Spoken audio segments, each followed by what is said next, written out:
Assalamualaikum warahmatullahi wabarakatuh. Salam dan bahagia. Perkenalkan, saya Dede Solahuddin dari SD Negeri Lingkungan Malam, Kecamatan Mendiang, Kabupaten Bogor. Saya adalah calon guru penggerak dan tujuh. Pada kesempatan yang berbahagia ini, saya akan melakukan demonstrasi kontekstual terkait pengambilan keputusan berbasis nilai-nilai kebajikan sebagai seorang pemimpin. Selamat menyaksikan. Bismillahirrahmanirrahim. Assalamualaikum warahmatullahi wabarakatuh. Bapak gimana kabarnya hari ini, Pak? Alhamdulillah Sehat Pak ya? Alhamdulillah. dalam keadaan Alhamdulillah Bapak ya. Alhamdulillah itu dari doa semua orang Bapak selalu disehatkan walaupun dalam keadaan itu gini nah, pemenang kalau ada sakit itu kasih sayang Allah kepada kita itu harus disikapi, harus berbarisan.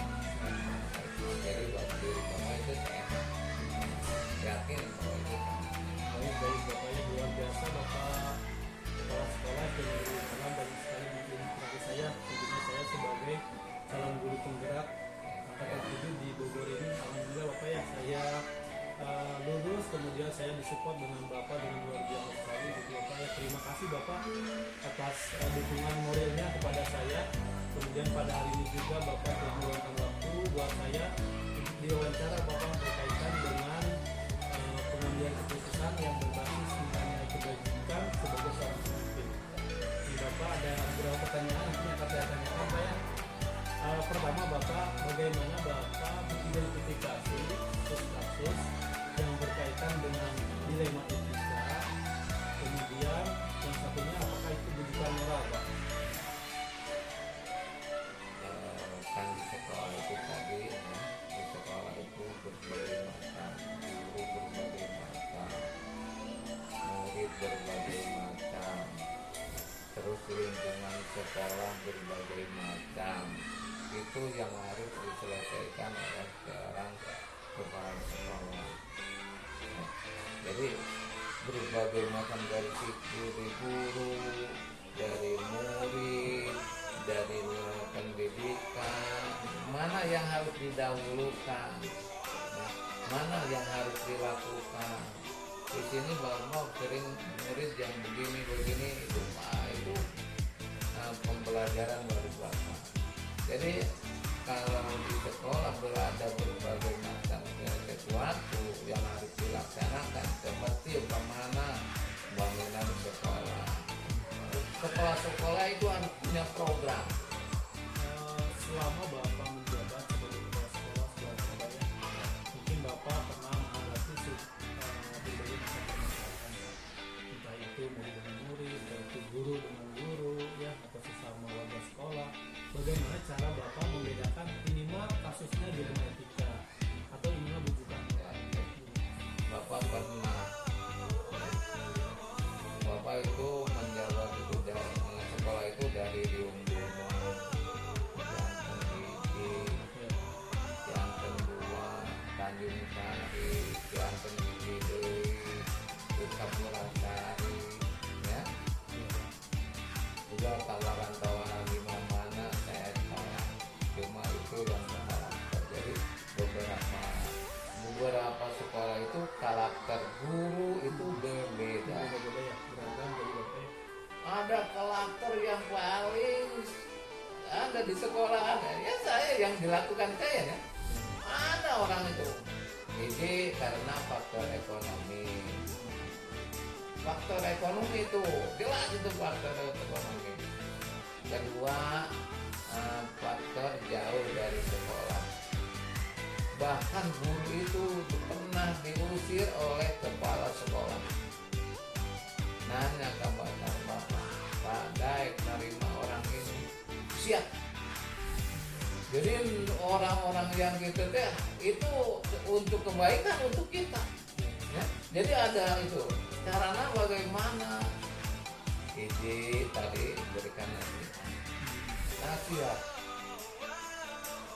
Itu kenyataan Bapak mau bukan itu kenyataan, diberikan nasihat. setelah diberi nasihat karena dia itu sudah sudah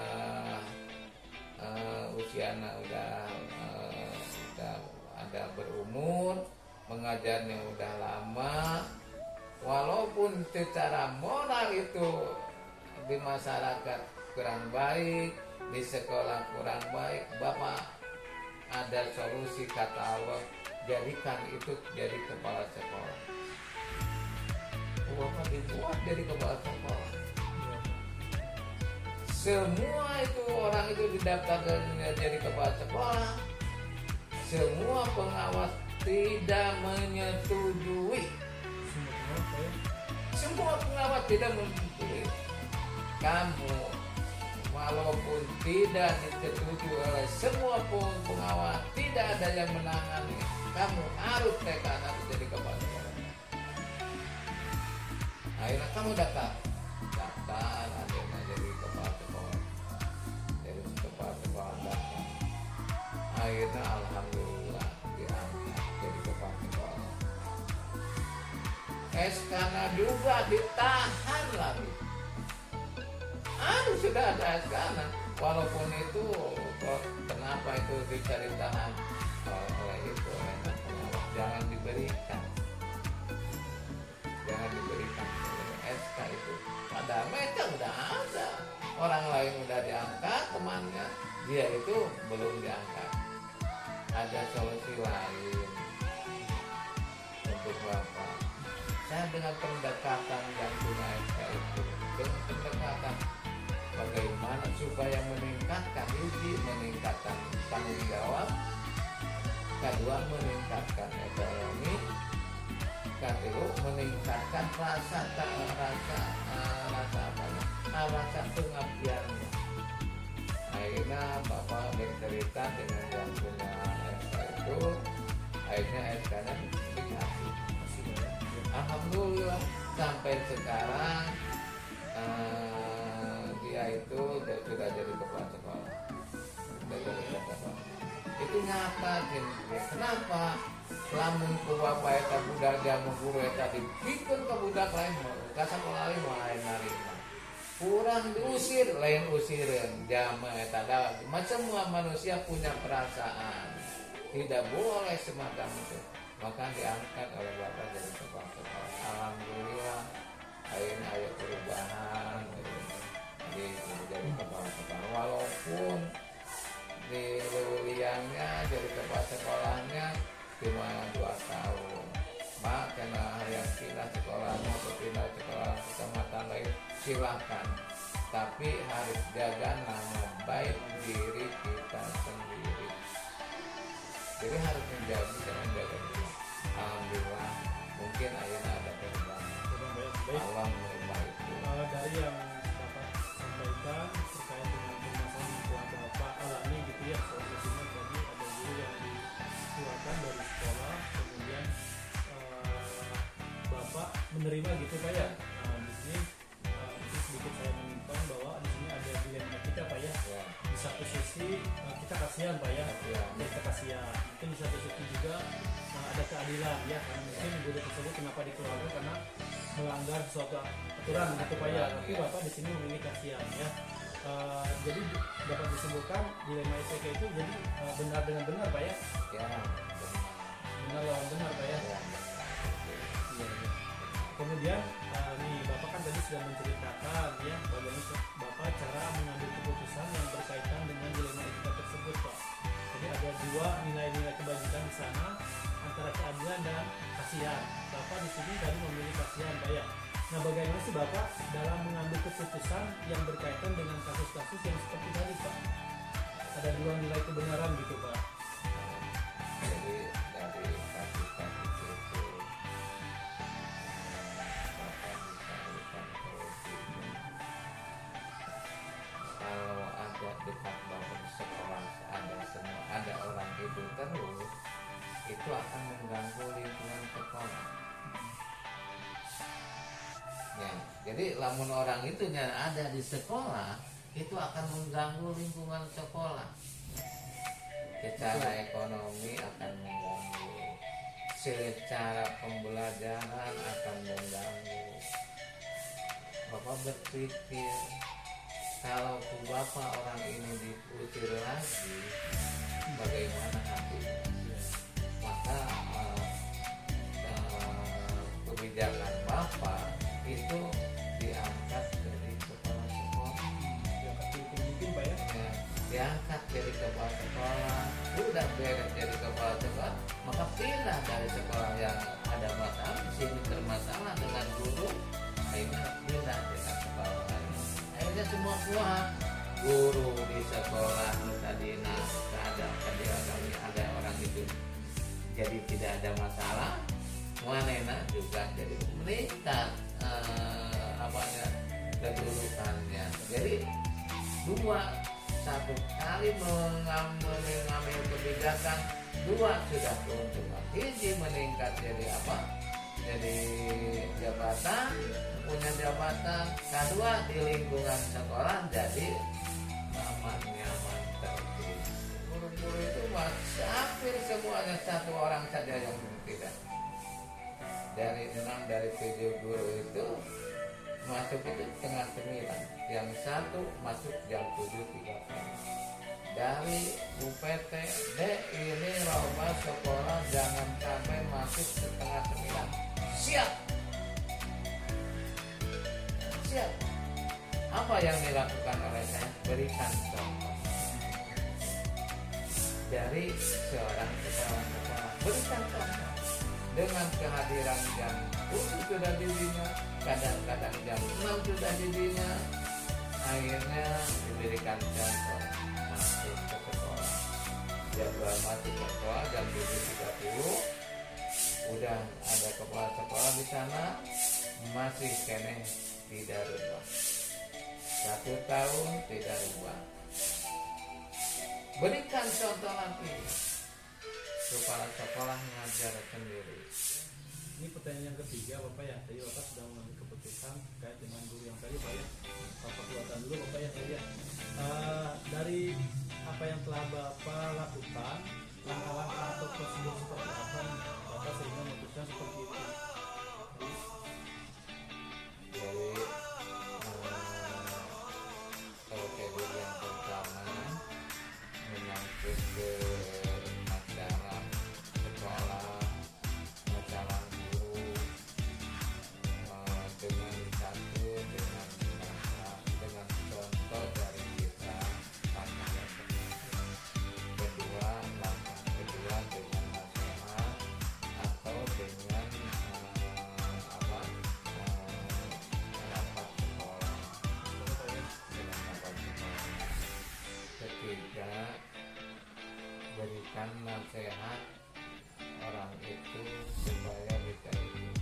Kalau tidak boleh membicarakan kepada atasan, sekolah guru tidak boleh itu akan membuat kurang baiknya di sekolah. Hadapi dengan tenang, hadapi dengan kesabaran, hadapi dengan ketambahan.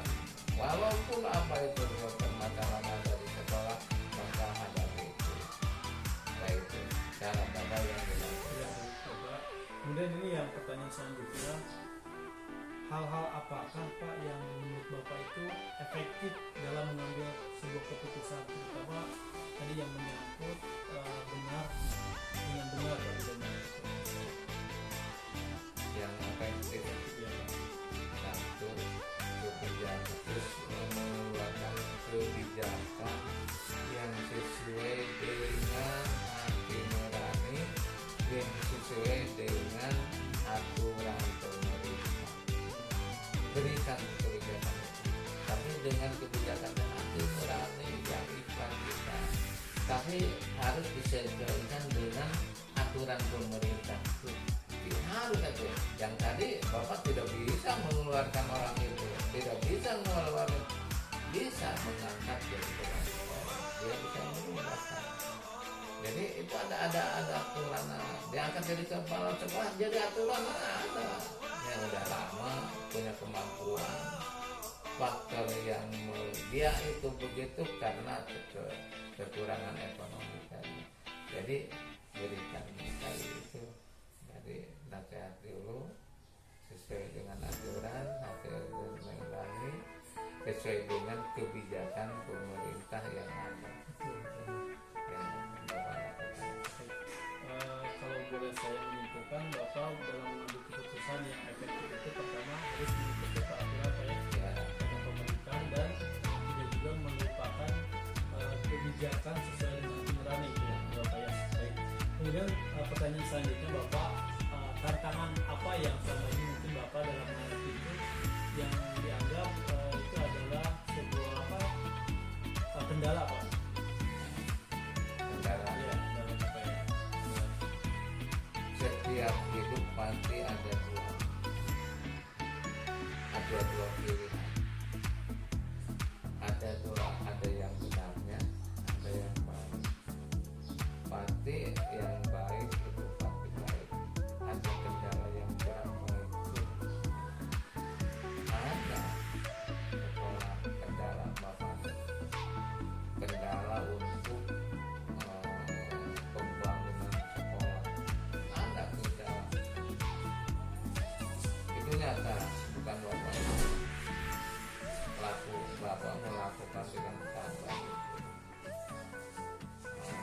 Kendalanya di suatu kampung tidak ada sekolah.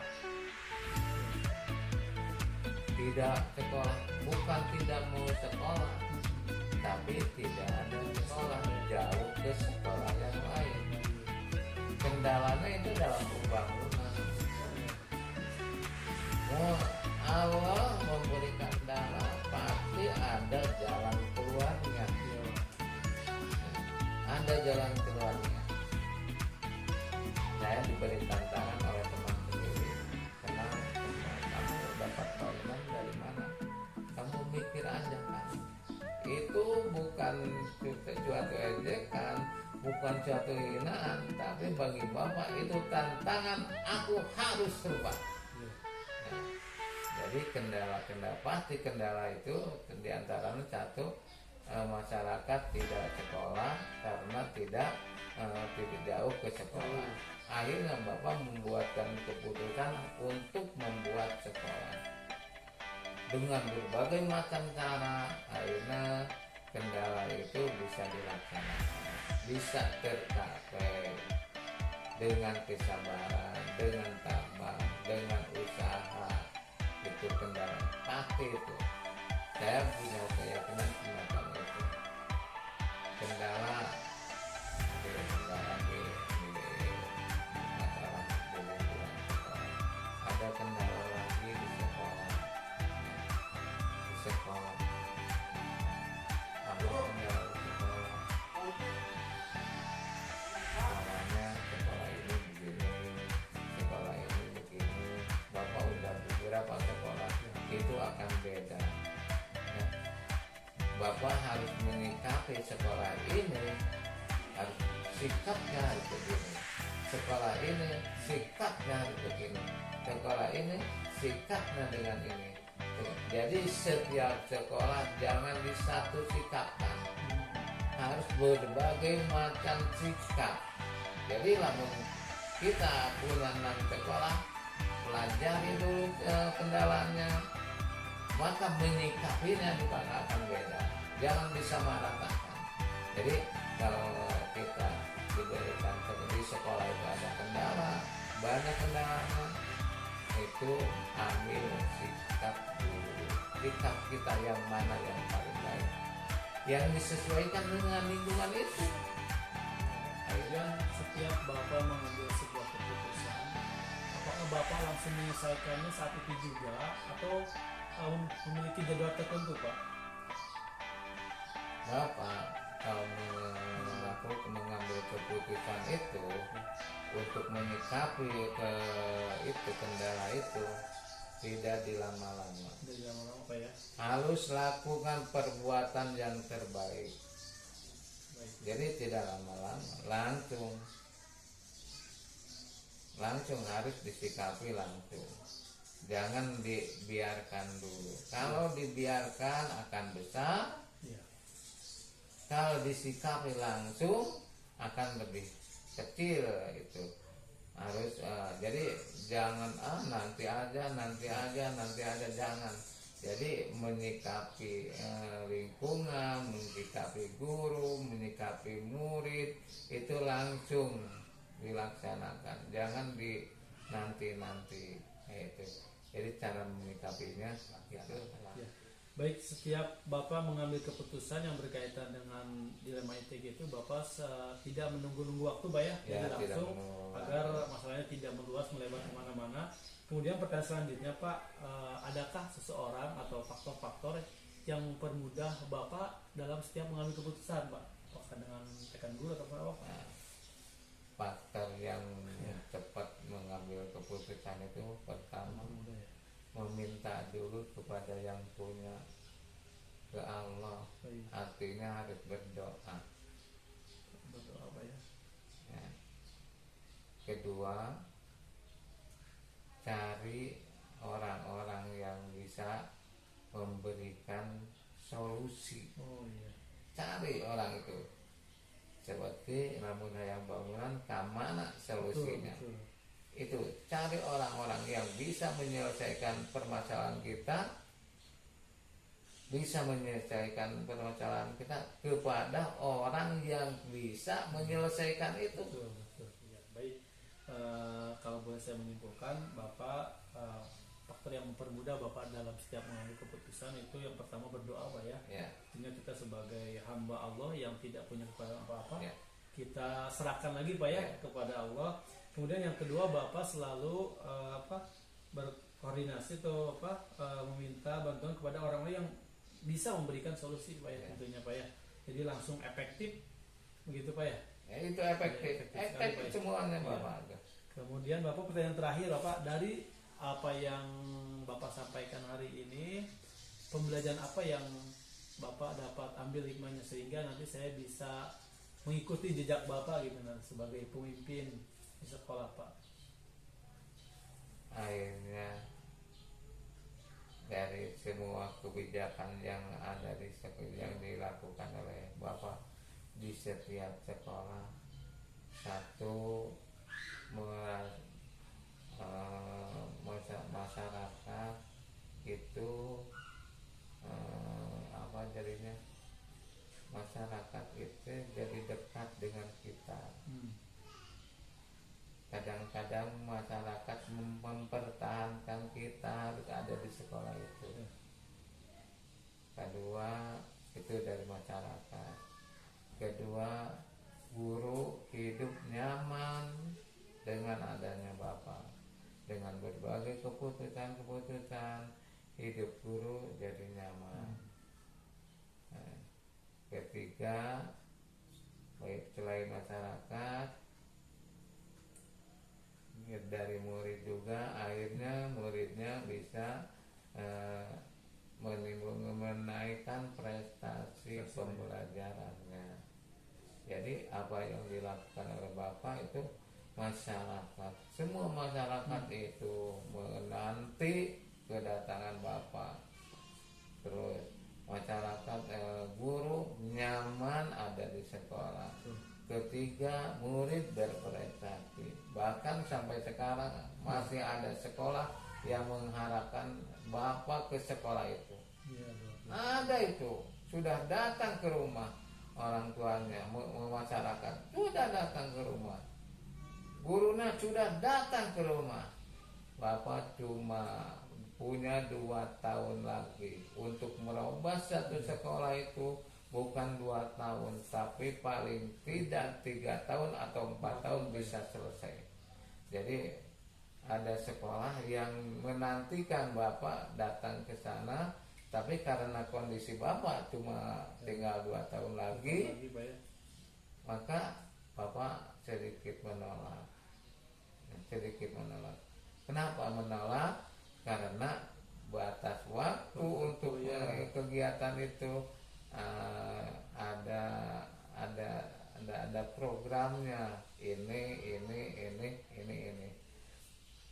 biasanya Bapak itu program yang seperti itu programnya tidak tertulis, tapi ada dina inting Bapak, dina otak Bapak itu programnya. Baik, Bapak, terima kasih Bapak atas waktunya sehingga saya bisa melakukan wawancara, sehingga banyak sekali ilmu dan pengalaman Bapak yang insya Allah saya akan nanti terapkan Pak ya. Luar biasa sekali Pak pertemuan kita kali ini. Bapak juga telah menyempatkan waktu. Saya ucapkan terima kasih Bapak. Saya doakan Bapak selalu sehat. Sehat terus Bapak ya. Terima kasih. Assalamualaikum warahmatullahi wabarakatuh Bapak. Ya. Bismillahirrahmanirrahim. Assalamualaikum warahmatullahi wabarakatuh Bapak. Waalaikumsalam warahmatullahi wabarakatuh. Selamat siang Bapak. Gimana kabarnya hari ini Bapak? Alhamdulillah sehat walafiat, tidak kurang satu apapun. Alhamdulillah Bapak ya. Saya mengucapkan terima kasih Bapak karena telah diberikan kesempatan ya untuk saya melakukan wawancara terkait dengan modul 3.1, yaitu pengambilan keputusan berbasis nilai-nilai kebajikan sebagai seorang kepala sekolah atau pemimpin. Baik Bapak, langsung saja Bapak ya, ada beberapa pertanyaan nantinya akan saya tanyakan, kurang lebih ada 8 pertanyaan. Yang pertama Bapak, bagaimana Bapak mengidentifikasi kasus-kasus yang berkaitan dengan dilema etika atau kasus-kasus yang berkaitan dengan bujukan moral Pak? Ya, makasih atas pertanyaan Pak Dede. Di sini dalam mengidentifikasi kasus-kasus, Bapak itu yang pertama, dilema etika adalah merupakan suatu keadaan ketika seseorang harus memilih atau memutuskan antara dua pilihan, di mana kedua-duanya secara moral itu benar, tetapi saling bertentangan. Sedangkan bujukan moral merupakan keadaan di mana seorang harus memilih dan membuat keputusan antara benar dan salah. Maka dalam hal ini tentunya dari hal tersebut kita dapat menentukan apakah kasus yang muncul termasuk ke dilema etika ataupun ke bujukan moral. Jadi itu diantaranya. Jadi kita Bapak itu harus memisahkan dulu mana masuk ke tadi apa? Dilema etika ya. Dilema etika ataupun ke Bujukan moral. Iya. Tuh untuk yang pertanyaan pertama. Baik Bapak, terima kasih ya. Kalau saya sedikit menyimpulkan apa yang Bapak sampaikan itu, dilema etika itu kita harus memilih antara benar dan benar Pak ya. Iya. Kemudian kalau bujukan moral itu antara benar dan salah. Iya. Kemudian setelah Bapak mengidentifikasi kasus-kasus yang berkaitan dengan dilema etika, kemudian Bapak bagaimana mengambil keputusan yang berkaitan dengan dilema etika di mana kedua-keduanya memiliki nilai kebajikan yang benar gitu Pak? Sama mengandung ke nilai-nilai kebaikan ya. Ya betul. Ya.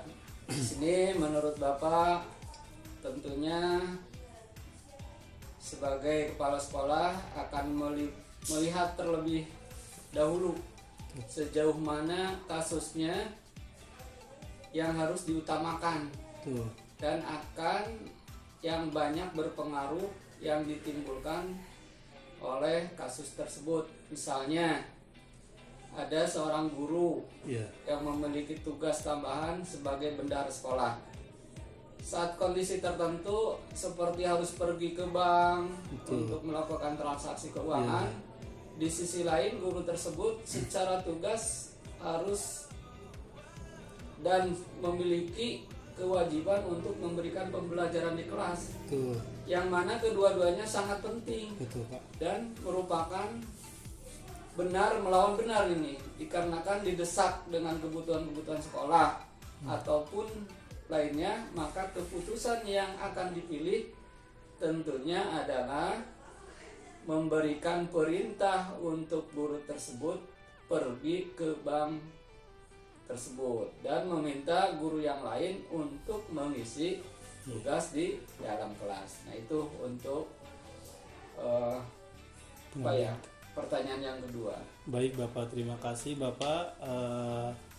Kalau yang saya tangkap itu contohnya itu Bapak tadi yang guru memiliki tugas tambahan Pak ya. Tambahan. Di satu sisi kan tugas utamanya yaitu mengajar, di kelas. kemudian tugas tambahannya sebagai bendahara. Ya. Ketika dihadapkan dengan laporan yang harus segera selesai dilaksanakan Pak ya, maka Bapak memilih untuk menugaskan sebagai bendahara memang ya. Ya. Yaitu Bapak berarti ya lebih mengutamakan yang sifatnya Tugas yang yang deadline Pak ya, begitu Ya, Pak ya. deadline, Ya. Kemudian dengan memberikan tugas lagi kepada guru yang ada di sekolah untuk mengisi tugas bendahara tersebut Pak ya. ya. Baik, untuk yang ketiga Bapak, langkah-langkah apa atau prosedur dalam mengambil keputusan yang berkaitan dengan dilema etika tersebut Pak? Ya, baik. Dalam menjalankan langkah-langkah atau prosedur yang dilakukan, yaitu Bapak sebagai pimpinan ada beberapa langkah yang ditempuh. Yang pertama, melihat dan menentukan keputusan berbasis akhir. Iya Pak. Ya. Dan melihat dan menentukan keputusan berbasis peraturan yang berlaku atau berpikir berbasis rasa keadilan. Itu langkah-langkahnya. Jadi tadi yang pertama berbasis akhir, keputusan berbasis akhir. Ya. Yang kedua berbasis peraturan yang berlaku, dan yang ketiganya berbasis rasa keadilan. Itulah langkah-langkah yang ditempuh atau prosedur yang dilakukan selama ini. Baik Bapak, untuk pertanyaan selanjutnya, setelah Bapak mengalami ya kasus-kasus yang berkaitan dengan dilema etika di sekolah, tentunya banyak sekali pengalaman-pengalaman Bapak dalam menangani hal tersebut. Kemudian, apa yang menurut Bapak itu efektif dalam mengambil keputusan yang berkaitan dengan dilema etika Pak? Baik, dalam hal ini ada beberapa yang dianggap efektif dalam mengambil keputusan pada kasus-kasus dilema etika, Ya. seperti melihat apakah ada keberpihakan terhadap murid, munculnya tanggung jawab atau kebaikan universal, artinya yang menyeluruh. Nah, itulah 3 hal atau dasar yang dianggap paling efektif untuk mengambil keputusan tentang kasus-kasus dilema etika. Ya, sekali lagi, yang pertama melihat apakah ada keberpihakan terhadap murid. Yang kedua, adakah munculnya tanggung jawab. Dan yang ketiga yaitu kebaikan yang universal. Baik Bapak, terima kasih. Sedikit menyimpulkan lagi langkah-langkah efektif Pak ya. Ya. Yang pertama tadi keberpihakan kepada murid ya. Jadi Ya. segala keputusan Bapak lebih mengedepankan kepada kepentingan murid. Betul. Kemudian yang kedua tadi Bapak berdasarkan tanggung jawab. Ya, Kemudian yang terakhir adalah melihat dari kebaikan universal. ya, betul. Pertanyaan selanjutnya Bapak, di dalam menangani kasus-kasus yang berkaitan dilema etika tersebut, pastinya Bapak mendapatkan tantangan dan hambatan Pak ya. Bisa diceritakan Pak tantangan dan hambatannya? Ya, baik. Tentu dalam mengambil keputusan ini banyak sekali tantangan dan juga dilema di dalam kasus yang akan diputuskan. Dalam hal seperti keputusan kita mungkin akan ada pertentangan Ya. dengan keinginan orang lain yang tentunya tidak ada yang salah sih. Betul. Kebenaran melawan kesetiaan, kemudian jangka pendek lawan jangka panjang, dan yang terakhirnya tentu keadilan lawannya belas kasihan. Nah, itulah hal-hal yang tentu tantangan yang dalam pengambilan keputusan ini, terutama dilema etika ini seperti tadi. Sekali lagi, yang pertama adalah kebenaran lawan kesetiaan Pak ya? lawan kesetiaan, jangka pendek lawan jangka panjang, keadilan lawan belas kasihan. Iya Bapak. Pertanyaan yang keenam nih Bapak, di dalam mengambil keputusan itu, apakah Bapak memiliki tata kala atau jadwal ketika harus mengambil keputusan? Apakah harus langsung ketika terjadi atau memiliki jadwal tertentu, Pak? Ya, tentu dalam ini Bapak tidak ada jadwal khusus. Karena apa? Karena dilema etika itu tidak rutin muncul atau ditemukannya.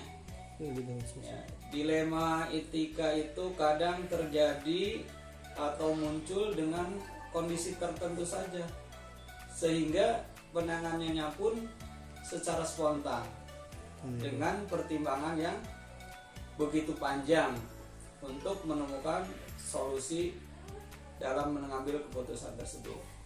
Itu.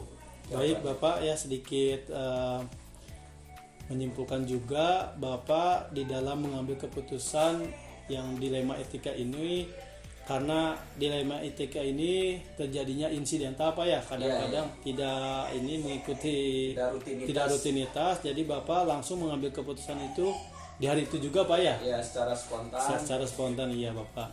Kemudian adakah seseorang atau faktor-faktor yang membuat Bapak menjadi mudah di dalam mengambil keputusan tersebut, Pak? Ya, tentu ada ya. Jawabannya tentu ada. Ya. Yang mempermudah tentunya adalah dengan kegiatan atau menjalankan musyawarah dengan rekan-rekan guru di sekolah.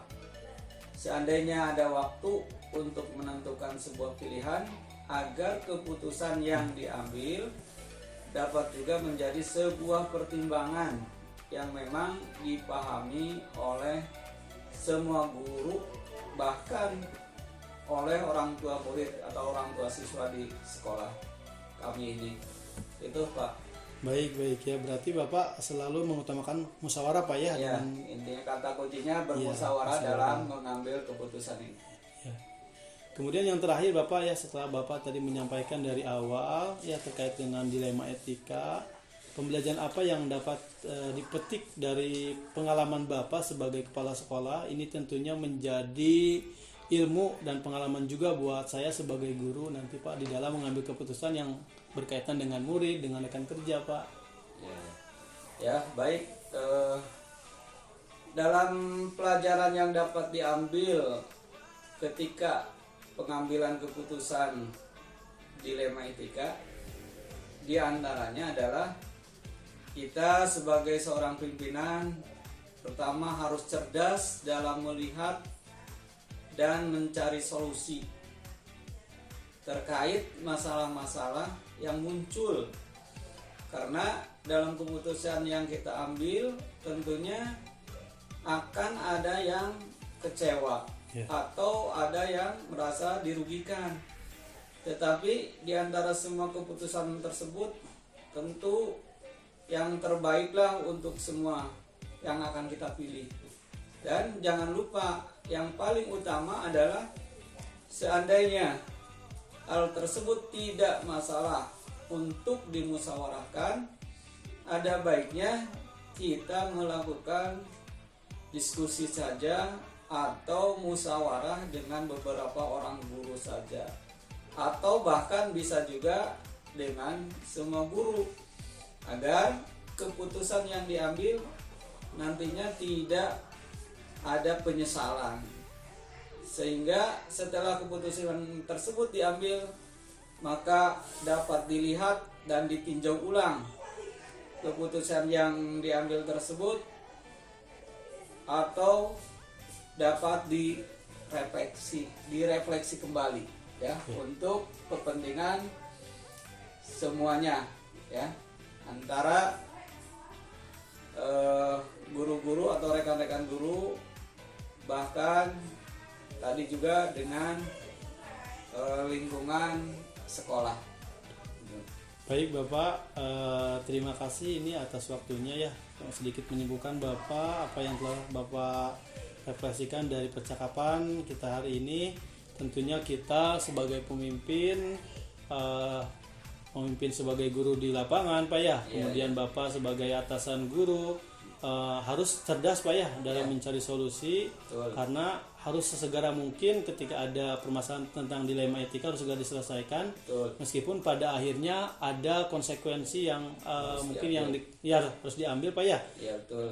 Kemudian ya memang dua-duanya memang memiliki nilai kebajikan dan kebaikan Pak ya. Kebaikan, betul. Ya, karena ini demi tadi keberpihakan kepada murid, kemudian Bapak selalu melakukan musyawarah dan diskusi ya Pak diskusi. di dalam menyelesaikan persoalan tadi. Betul. Alhamdulillah Bapak, ini Bapak sangat menginspirasi saya sebagai guru tentunya. Nanti banyak sekali pengalaman-pengalaman Bapak yang telah Bapak sampaikan. Insya Allah itu menjadi amal soleh bagi Bapak Pak ya. Amin, amin. Kemudian ilmu juga buat saya nantinya akan dipraktikkan di dalam kegiatan pembelajaran Pak. Ya, ya, terima kasih atas perhatiannya, pertanyaan-pertanyaannya. Mudah-mudahan ya Pak Dede Solehudin ada tambahan informasi mungkin dari Bapak bermanfaat untuk kedepannya. Dan mungkin hanya itu saja dulu yang bisa disampaikan dalam menjawab ataupun memberikan respon pertanyaan dari Pak Dede. Terima kasih Pak Dede. Assalamualaikum warahmatullahi wabarakatuh. Waalaikumsalam warahmatullahi wabarakatuh. Turun Bapak ya. Sukses. Paling foto supaya gak ceri aya tuh. Oh mohon. Jadi terkait tanya pengguna. Oh mohon Pak Laras. Saya ini apa ya? Aduh, Punten dia nih. Ada kamu. Ada sawe. Oh, Areki. Ada sawe. Oh iya. Ayo Bang motokan. Bisi. Mungkin cerita mungkin Bade ya citra bahannya. Bukan itu. Areki gimana dehnya? Kalau terwawancara. Betul Pak. Pak Dede nu ieu nanya peng. Oke, habis saya.